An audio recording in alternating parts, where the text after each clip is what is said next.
Greetings from the Long Island Sound podcast. Welcome to the show. Please rate, review, and comment on the show, and call our listener line and leave a message for our guests. Dial 631-800-3579. All right, enjoy the show. Thanks for joining us for the Long Island Sound podcast. Each week we explore new music and dive deeper with the artists and their stories behind the music. Please subscribe and rate and review us wherever you stream this podcast. Here's your host, Steve Yusko. Hey, thanks for joining us for part 2 of the episode with Chris Marshak, a wonderful producer, arranger, drummer, and percussionist. I'm joined by my sidekick, Steve Martino, a previous guest on the program. If you haven't listened to part 1, please do. You'll get a great foundation. We explore so many things, but there was so much to unpack that we had to put it in a second episode. Steve Martino had a question for Chris, so let's join the conversation. Yeah, I'll just, it was referenced around the experience of taking a piece of music that you are now going to accompany somebody with. And in my case, just to reiterate it again, a piano player brought in the song. Initially, the way it was a simple progression, but a really great melody, but it was originally started almost with a Latin feel. And the more, as Chris was saying, sometimes knowing when to play less is a benefit. And as we pulled elements out of the song and tried to simplify it, it actually got stronger. But we benefited from the fact that we were all together in a room. We had a week. We were practicing a lot. We just kept hashing or woodshedding the piece, as you call it. And it developed into what it finally became. I'm curious to how you approach it, Chris, when you're working in a studio where you may not have all the people. You may only have the composer, and they may not be, as you said, as experienced in being in a recording setting, or you're hearing something in the song that could make it stronger. How do you approach that when you don't have the whole band and come across with that feel and import yourself into it? And I hope I'm saying that correctly. I just want to get your take on that. Yeah, no, I mean, I think every artist is different, and you're going to be in there in a level of experience, and their vision of what they want is different, and some people, I'm fortunate enough at this point that the people that hire me, they usually have heard what I've done. There's something about my vibe or whatever that they want in their music. So that creates a dynamic where there's an openness, where rather than it's in a transactional state where you're going to hire me, I'm going to hire you, you're going to do what I tell you to do, like an employee-based thing. It's more of a collaborative thing. Mm-hmm. And so I think the idea that, especially when in the studio, I forget, maybe it was Daniel Lenoir I heard an interview with, but he talked about when you're in the studio and someone has an idea, always follow it through to the end. The truth will reveal itself. Because if you in the studio and you go, or if you kind of, people are, especially artists, are emotional beings. And if someone has an idea, there's a vulnerability, and you say, let's try it. And then after we can listen back. Very often you'll play a song a few times and you'll say, let's take a break. Let's go in and listen. So now you're putting your instruments down and you're listening. And in there, very often, the truth reveals itself, that busy part that you thought sounded really cool, is like, oh, wow, it's not coming across that way. And then, there's a point of like, what can we do to, it's a collective collaboration. It's not like, hey man, you got to change your things. Like, what can we do to make this feel better? I have some thoughts. I think I could play a little less. But what do you, how much you feel about maybe, where you're starting, maybe save that part, start a little less and save that maybe for the outro of the song, and it's a cool part, but maybe we're giving it away too soon in the song. You know what I'm saying? And it's just like a curious dialogue. And sometimes I am, if I have to be honest, I'm trying to lead it in a certain direction. But I think the important part about being in the studio is how you do that, because you want it to be, ultimately you want the artist to feel like they've arrived at that because it's best for their song. And sometimes that takes a minute of trying. I may, from doing this so many years, we may ultimately spend an hour and get to where I kind of knew it needed to go there. But if the artist went through that process, and they make the decision on their own, it feels better to them sometimes than if you impose your will, and especially if they're trying it, and it's a balance. I think that sometimes you're in a situation, someone's committed to something that's maybe different than the vision you had for the song, and sometimes I have to go with that. You can't, it's their project and ultimately their decision. So, I think each situation is different, but at the end of the day, I want to try to make great music. And sometimes that takes all of us, not just me doing what I want. It's being a part of something, and also being open to things. Very often, sometimes someone it's their song, they might not have the language to articulate it, or they're not trained and schooled in music in the same way that I am, or some of the other musicians are. But the sentiment of what they're talking about, it's like, oh yeah, that's right. That's what the lyric's about, and let's pause on this section or on this lyric. And, I think the thing about music is you learn things that work, but each song and each artist, it's a new opportunity to discover something that you didn't realize before. And so I think that curiosity that I've talked about already today is the recipe to get the music to where it needs to be.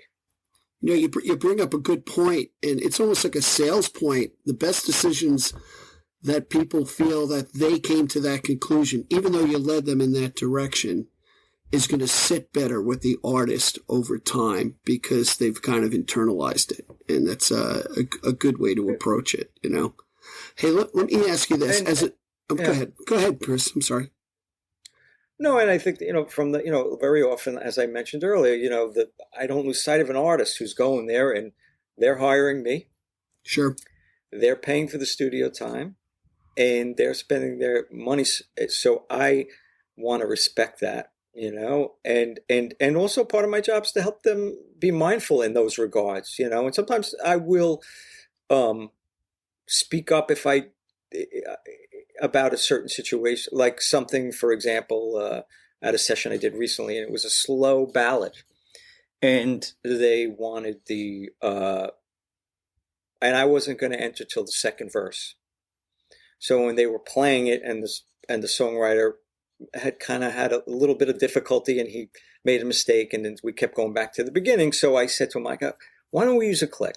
I said, because this way, if we have to punch, we can, and I'm not coming in. And I think from a time frame, it'll help us maximize the time rather than have to go back to the beginning on every single take. This will give us a perspective to allow us to do this in a quicker way, which is ultimately going to, I didn't say this to the artist, but it's going to save them money. It's going to, I could sense the frustration that they're having to go back.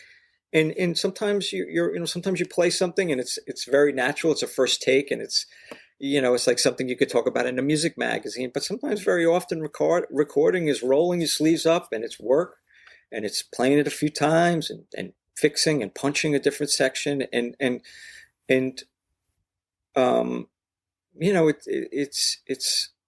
at the end, so I will offer my suggestion if I feel it's going to be helpful, both musically and financially too, to the person who's spending their hard-earned money. I'm mindful of that. I'm always mindful of that, Sure. So explain to me the different roles of a person who lays down tracks to, you potentially, maybe you don't do this anymore, pass it off to somebody else who mix it. What's that whole process? How does that come together? Well, I think for me, a big part of what I do at my studio is I record here. I record all the tracks here. But the mixing is something that it's a worthwhile, as people have their own home studios and they invest in that and allows them to save money in their recording.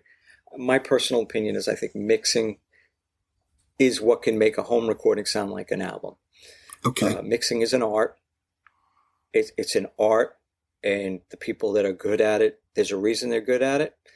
And oftentimes that when you're recording a song and the artist, you've listened to it so much, or someone with a fresh set of ears too at that point can sometimes add to the thing, add to what you've created, just because maybe it's a new set of ears. But I like that flow with the stuff I do here. I have people. I've mixed some stuff here, but I when I have something I'm excited about, I want it to sound as good as it can. And I think that mixing is a worthwhile investment in the modern day recording world where people are doing things themselves. That's one avenue I would tell a songwriter. Record it yourself, that's one thing. But if you really want it to sound great, the mixing it's a worthwhile investment, And also it's in the same way we talked about the Steve Windwood track where he heard me play. It's a way for an artist to get their music in front of somebody that maybe is a producer out there that they're a fan of. And they would love to. And now all of a sudden that person, you're hiring that person, they're listening to your songs, And again, does that mean that they're going to refer you? No, but does it allow for the possibility of some other thing that could happen or opportunity? I think, yeah. I'm in favor of doing things that add a degree of possibility to things that you never know. First of all, I agree with so many things you said about, just even from the beginning. One of the things I learned early on playing drums is you're right. I mean, even the story you told about finding a drum set, I had the same situation in my cousin's house. I found his drum set. Whoa. Oh, wow. And I just got lit up and I played it for 3 hours and I didn't even think I was doing anything. And they all came downstairs and were like, that was pretty good. Where'd you learn to do that? I don't know. I just picked up the sticks. And so same experience. But I do remember crystal clear in my mind how there was that moment of, I'll call it a revelation.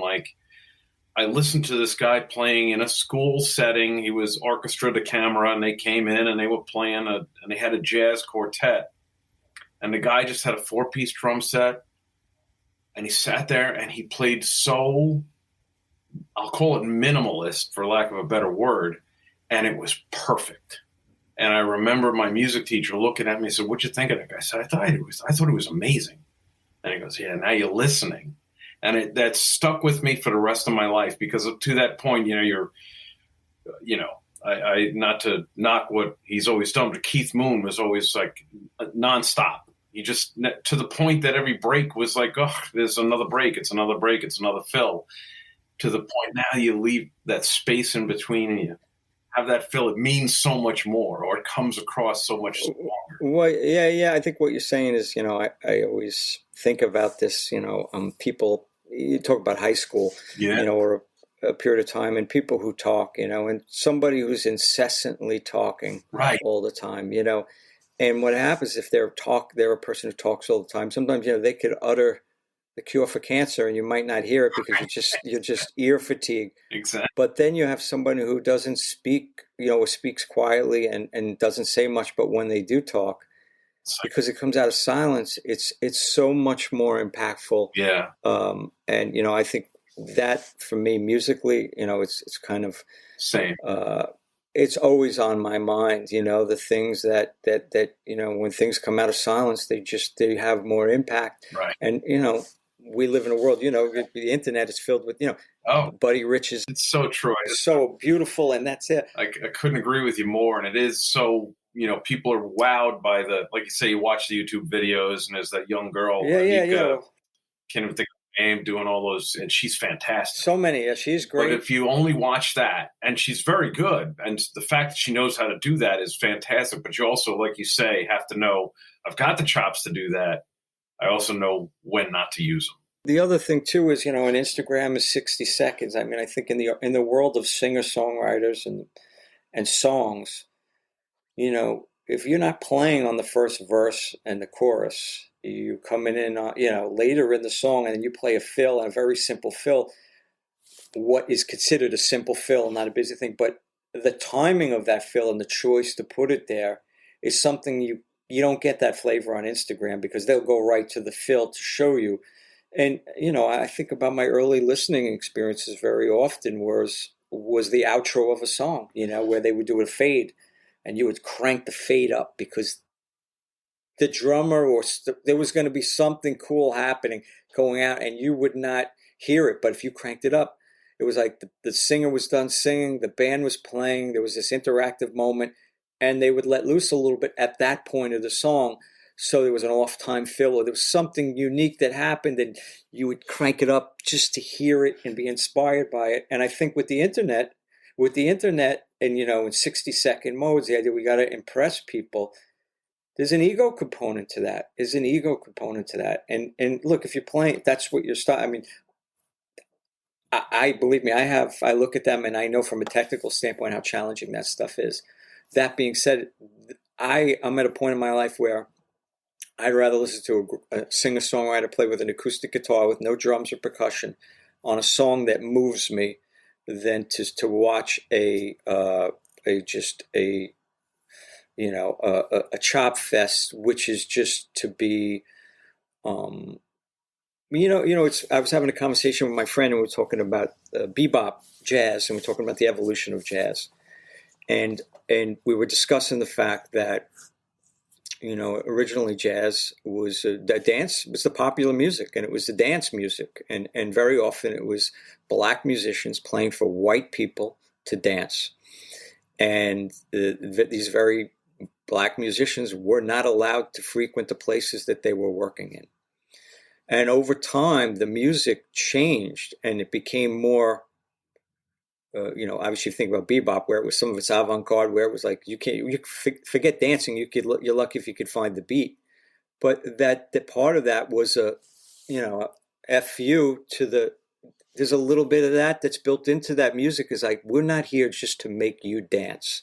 We're here to express ourselves. And that when you listen to that music, and that's what my friend and I were discussing, that is part of that music, is that we're not here just to make you dance. And so when you look at jazz and stuff like that, understand, as I get older, I appreciate the psychology of that, and you really could understand the frustration. I could imagine, right, and just what that would be like. And I think that one of the beautiful things about music is it's one of the things, I think, sports and music. It does not matter what you look like; it's what you bring into the table. And I think whether those are two professions or two areas in our life that it's about results and what you bring, not the way you look or the color of your skin. Not that those things haven't affected those things at different time, but I think what I love about music is the bringing together of cultures and people, and I'm very thankful. Music's been my best friend my whole life. It's led to so many great relationships among friends.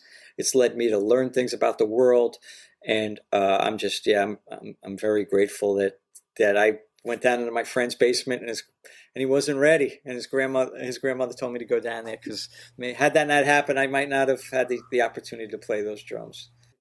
I think what has changed, I was talking to somebody the other night about, I said, hey, when I was a kid, we got an album, and we listened to that album till we wore the needle out. But now it seems the trend is to put out EPs, to put out 2-3 songs. And this is just my opinion. I think it's an attention span thing. To keep the audience, you got to come out with 1 or 2 or 3 songs actually pretty quickly, like you're making ice cream cones. Well, yeah, I mean, I think it's a singles market. I work with a lot, artists that doing like a song. One, it's economics. They can record one song. The recording an album is much more costly, and it takes a longer period of time. You record a song, you can go from beginning to end in a shorter time period, and you can get the music out to the world. And with social media has changed the game. I think a lot of things that have changed. Not to get too into the weeds as far as the technical bit of things, but music today, when it's made for radio, it's mastered so that the beginning is like, you look at it, it's a line of sound that's filling up the whole space from the verse to the end. It's this block. Whereas the older recordings that we grew up listening to, they didn't have that. It was an intro that was quiet, and if you looked at that wave, it was small. And as the song went on, it got louder and louder, and the chorus was actually louder than the other parts of the song. So from a journey aspect, when you were listening, and whether it was Zeppelin and certain songs came in and the chorus came in, it was louder. It not only was it powerful playing, but the actual volume because our ears, it took us on a journey. It didn't hit us. The verse wasn't as loud as the chorus, but now it's almost like everything is so in your face that some of that is definitely lost. And that's one of the things I loved about, the music I listened to growing up was that it actually crescendoed. And when the rock guitar came in and it hit you in the chest, it was just really impactful in a way that I don't know necessarily, it's just different now the way they do it. But I think that's part of it, Hey, let's do this. Let's talk about the second song that you brought, I'd Rather Be. And maybe, if your memory serves, you can kind of deconstruct or construct it on basically what you're talking about, how it got pulled together. Well, maybe you could speak to that, and I'd find that very interesting. So yeah, the song "I'd Rather Be Blues" by this artist named Robert Poe, who passed away a few years ago. He was a close friend of mine, and he was a very talented singer-songwriter and he had a unique voice as a writer, a voice as a singer. He had a crooner kind of voice. He actually toured with the Glenn Miller Orchestra as the lead vocalist for there. And he had this. You listen to the song; it's almost like a song from a past generation. This song could have been around in the 50s or the 60s, and it's just a nostalgic quality that immediately when I heard him singing it. And I remember when we were sitting down, and I sat down first with sticks, and I was playing. It's like a slow song in six. And I was playing a rim click, and it was cool, but I was just like, there was just a breathiness about him, and I remember putting the sticks down and picking up brushes, and as soon as I played the brushes with the voice and what he was playing, I'm like, this is what this song needs, I think sometimes with a song, you as drummers or musicians, we hear a song and we have a starting point wherever we start. And then from that starting point, we know, okay, well, here's the verse, so the chorus is going to be up here, and the bridge is going to be up here. But for the last few years, I've really gotten into this like reverse engineering process, and I said, what happens if where I started was as loud as I was? And let me go. What's going on below the surface there? Can I start lower even? And one way we could start lower is, brushes are it's a lifelong journey to learn to, study brushes, and you see so many people and everyone has their own style with them. But there's just a sound, something about them. And I didn't play brushes till, when I first started playing, I didn't play brushes, but as I studied more and I started listening to more jazz, there was something about this idea of this sustain. The drums are a percussive instrument and, cymbals ring. But other than that, we don't really have a sustained, a buzz roll. You could do a roll, but the brushes allowed for this, and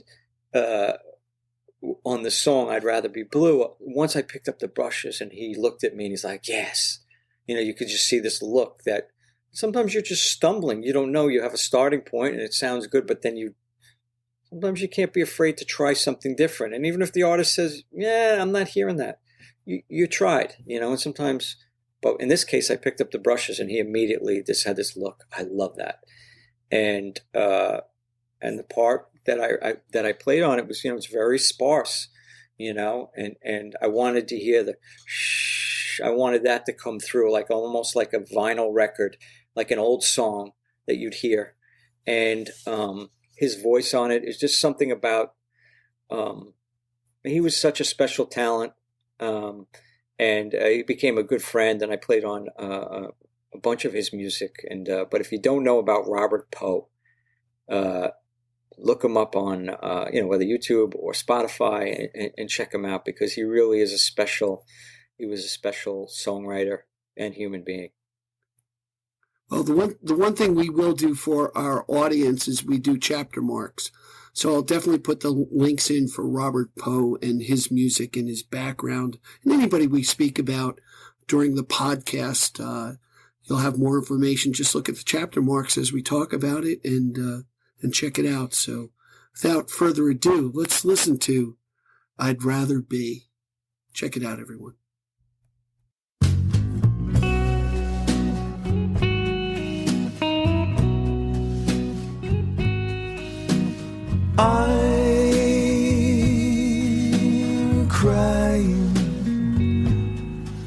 should be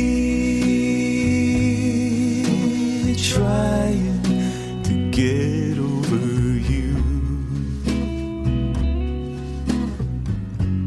but I'd rather be blue.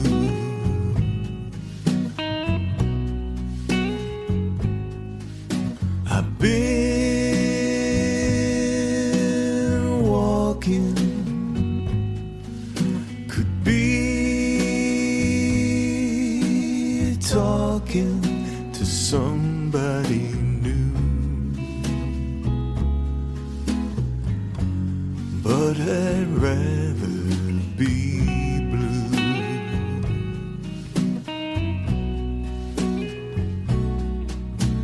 There must be a million ways to get you off my mind, but memories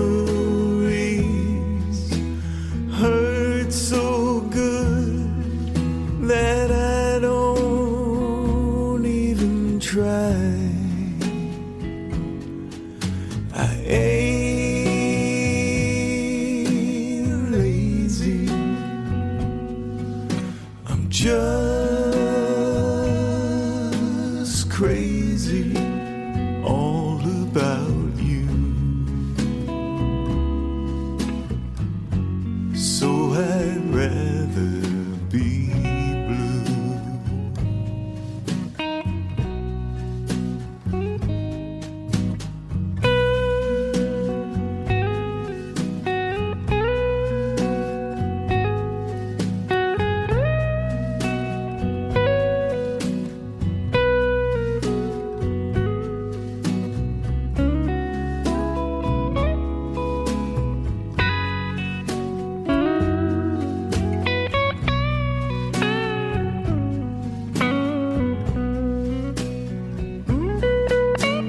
There must be a million ways to get you off my mind, but memories hurt so good that I don't even try. I ain't lazy, I'm just crazy all about you. So I'd rather be blue. I should get over you,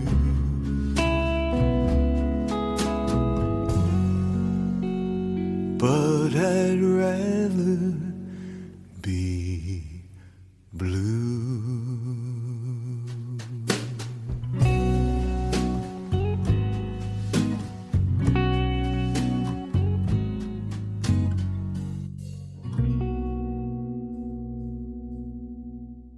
We're back with Chris Marshak and my sidekick here, Steve Martino. What a beautiful composition. Thank you for bringing that to the table.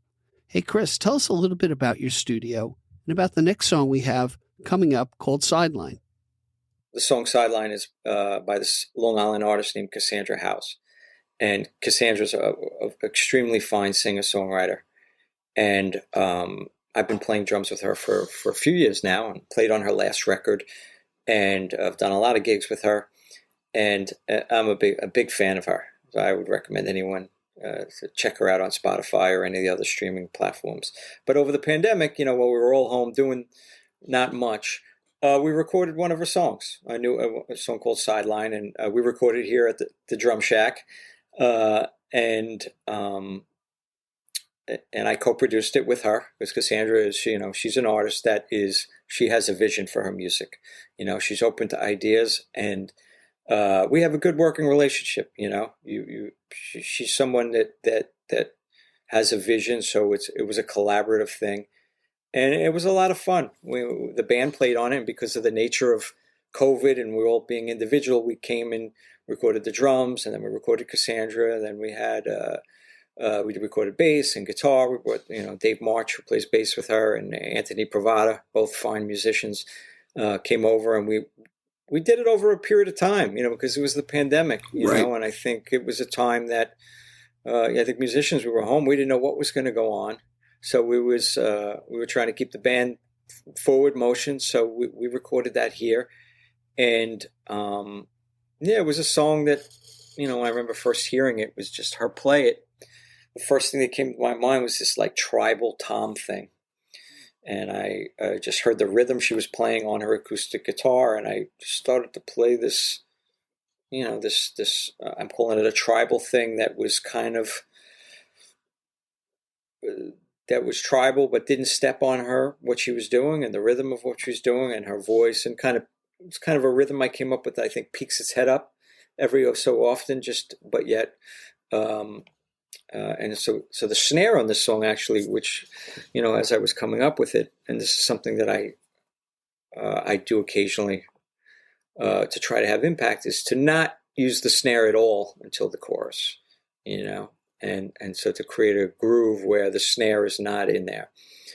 And I think when you do that, and like I said before, there's no rules with this. It's not that I do it all the time, but I think at times the idea of a snare drum is such a sound. Once you hear that, it's a big thing. So by withholding that, it creates this world where it's this low end rumble from the toms with her voice, and it worked well. And then when the snare came in on the chorus, it just gave the song a lift. So in terms of my approach on that, I think that that was what I was thinking on the song.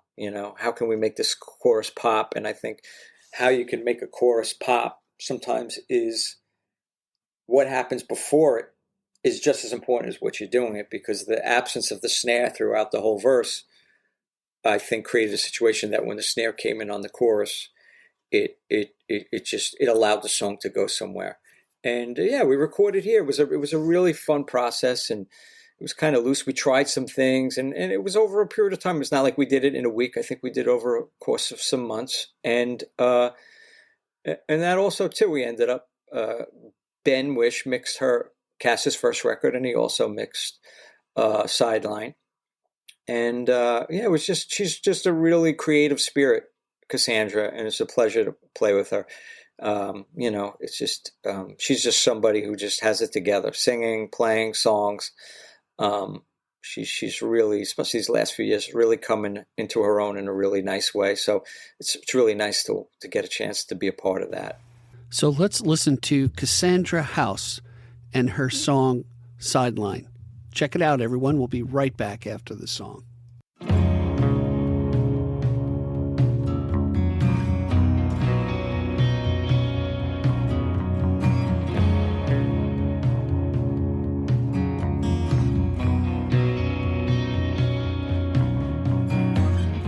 Each night I dream of your wedding.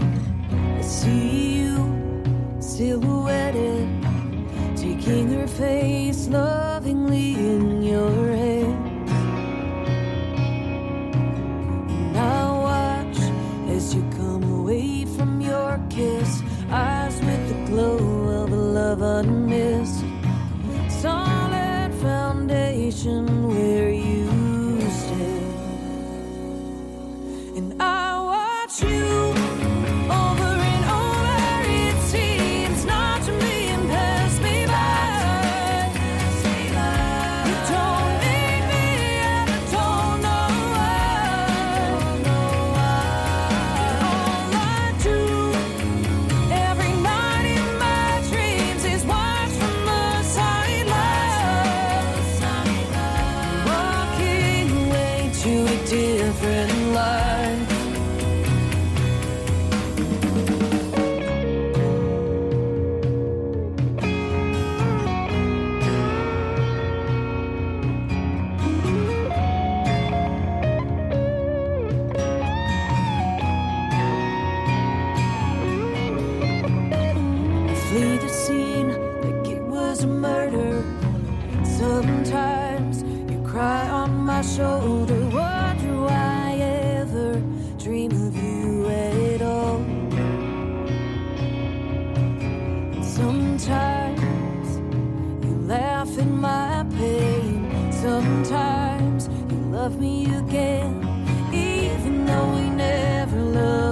each other at all.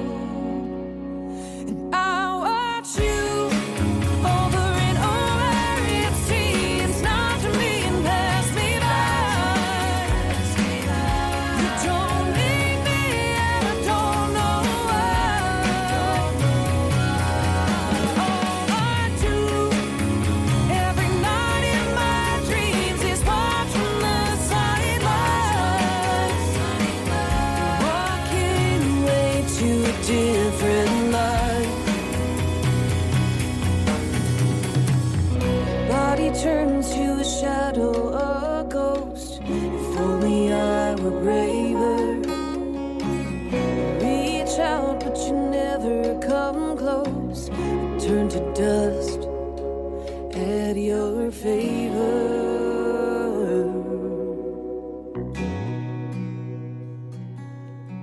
I watch you over and over. It seems not to mean pass me by. You don't need me and I don't know why. And all I do every night in my dreams is watch from the sidelines, walking away to a different life. Different life. Different life. Different life. Different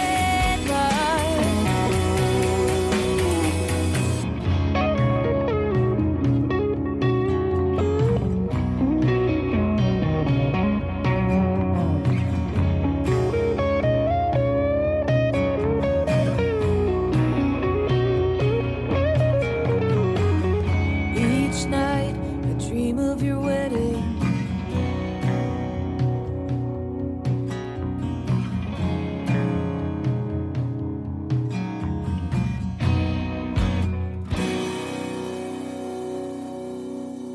So I was asking Chris about a video I'd seen called The Cosmic Orchestra, and I'd recognized one of the guys from Miles to Dayton in that. So tell me about that, because I found that, one, the music was great. A girl did this voice trumpet thing, and it was wonderful.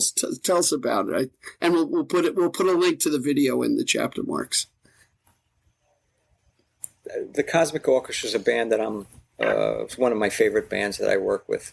And you were speaking about Miles to Dayton and John Paredes, who's from Long Island. But John is just an absolute force of nature. I mean, he just sings amazing, plays acoustic guitar, cello, mandolin, trumpet, and it just And I think his sisters and a fine singer-songwriter, really fine and his sisters singer-songwriter. join him in Miles to Dayton, right? Yeah, it's a family band, Miles, with his wife and his sisters and his brother-in-law, and the last few years I'm not on their recordings, but I've been playing with them live for the last few years, and I love playing. I love playing with them, and this Cosmic Orchestra is a band that there's a Unitarian church over in Manhasset called the Unitarian Universalist Congregation at Shelter Rock, and they have this thing called Soulful Sundown, and they're really supportive of the arts.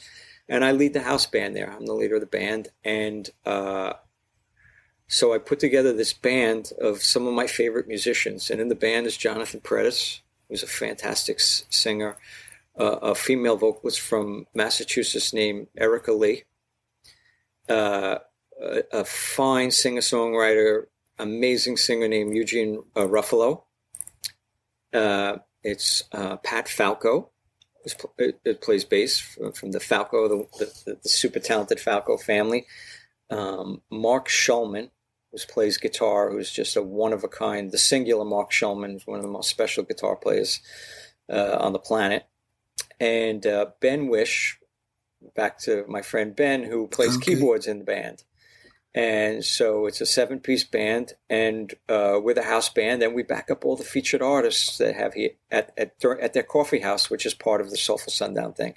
And we just played the other night with Lucy Kaplansky, but it's been going on. Obviously, during the pandemic, we did some virtual recording, but yeah, it's just a really cool gig. Both the musicians of the Cosmic Orchestra, and we get to back up some really, really talented folks, singer-songwriters, from all over the world. So it's that's one of it's a gig I'm very thankful to be a part of, and love the Cosmic Orchestra. Yeah, it's. I strongly suggest everyone to check it out. It will put a smile on your face for sure, especially during this holiday season. I tell you, I got to be honest with you, Chris and Steve. This was probably the most informative podcast I've ever been a part of. I learned a lot. It's just, I find it amazing what you do, and you helped me kind of navigate what happens behind the scenes to make a good song, a great album piece, and the parts and pieces to put it together. I tell you, we got to do another podcast because I have a feeling, a little bit more to get out there, and I really look forward to spending some time with you. So, is there anything coming up you want to talk about? Any future events at all, or? Well, first, let me just thank you for having me on. I think you got something special here. I love your, I think a theme of what we talked about today was curiosity, and I think you have a curiosity that I really liked. And Steve, it's great to have you here too, and asking questions and talking. Because at the end of the day, when we talk about music, I feel like a 13-year-old kid again. I still have that childlike. The excitement about it and music. And like I said before, for me, music has been my best friend my entire life. It's been me through everything. It's been with me, and I think of the friendships, and even it's allowed me to meet you guys, because, you heard some of my drumming and, thought maybe it might be worthwhile to have me on. And so I'm just very grateful to be here. And as far as what I'm doing, I'm, off the top of my head, this, just usual gigs I'm doing, and I'm out there, but I'm always, as part of the regular people I work with, I'm always up for new collaborations. So, hey, you never know. I have a website, and I'm online. I'll have everything plugged in there, and I usually end my podcast this way, and I'm real sincere about this. We can account for what we have in the bank and what we own. We can't account for the time we have left on this earth, and the fact that you've given me a couple hours here, both you and Steve, thank you so much. I feel very blessed. And I really look forward to seeing you again in person and having an extended conversation. Say hi to your brother, please, and thank him for introducing me to you. And we'll see you next time. Thanks, everybody. You got it, guys. Great to speak with you. Great meeting you, Chris. Great meeting you. Really enjoyed it. Great to meet you too. We'll see you out there on the trail. You got it. Thank you for joining us today. I appreciate the time you spent with us. Please subscribe and comment, and visit us at gigdestiny.com. Till next time, be generous with your joy, keep your spirits high, and let the music take you on a journey. Be well. Peace. Thanks so much for listening. Please rate, review, and comment on the show. We really love to hear from you. And call our listener line at 631-800-3579. Again, thanks so much. Be well.